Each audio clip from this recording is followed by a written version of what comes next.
माखासे खामानि मावनांगोन फिसा फिसा माखासे खामानि मावनो हायोब्ला जोंनि हारिया मुलुगाव मोनसे जौगासार हारि जानो हागोन। दा बे खामानिफोरखौ जोङो बर' हारिया उदाङै मावनो हायाखै मानोना जोंहा हाथियार सोमावसारनाय गणतान्त्रिक सोमावसारनाय बायदिसिनायाव जों बयबो बिजि जानानै दङ मुखुब जानानै दङमोन आरो आंबो आफादाव थानानै मोनसे रेजिमेन्टआव थानाय बायदि जाना दङमोन।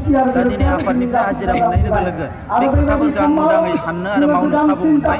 दा बेनिखायनो दिनैनि उनाव जोङो रिजनेल लेभेलाव नेसनेल लेभेलाव इन्टारनेसनेल लेभेलाव जोंनि हारिखौ एसे लिंक आप खालामनानै जोंनि गासैबो बिथिङाव जौगाहोनो थाखाय खामानि मावगोन गोजोनखौ अराय लाखिनो थाखाय खामानि मावगोन जोंनि हारिनि फिसा फिसा जेंनाफोरखौ सुस्रांनानै माने जेरैखि जाया हारिखौ फारफ्रोमबो बिथिङाव जौगानो हायो बिनि थाखाय खामानि मावलांनो नाजागोन।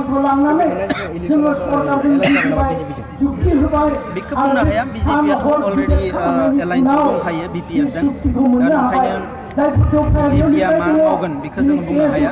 बिथांमोना गुबुन आफादसो दिनै बर'नि सोमावसारनायखौ मान होनानै जोंबो बिथांमोनखौ खनले खनले खावलायदों बेखौ मान होनानै बिथांमोना दिनै गोरोबथाखौ खालामबाय बेयो जोंनि थाखाय जथेस्थ'। मानोना जोंनि थाखाय राजनितिया गिदिर खोथा नङा जोंनि थाखाय हारि जौगानाय हारि रैखाथियासो गिदिर खोथा।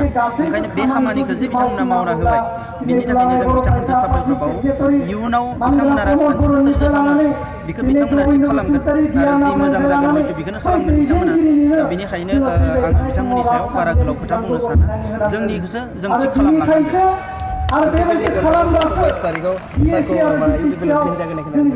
बेनि थाखाय दाबो आंनि आखायाव फ्राय 22 घन्टानि बारा सम दङ। आङो मोनफ्रोमबो मिनिट सेकेन्डआव सानगासिनो दङ मा मावनाया मोजां आरो मा मावनाया मोजां नङा। आङो आंनि गोसो गोरबोनिफ्राय आंनि जि खावलायनाय फैयो बेखौ खोनासंनानै आङो थांखि लागोन।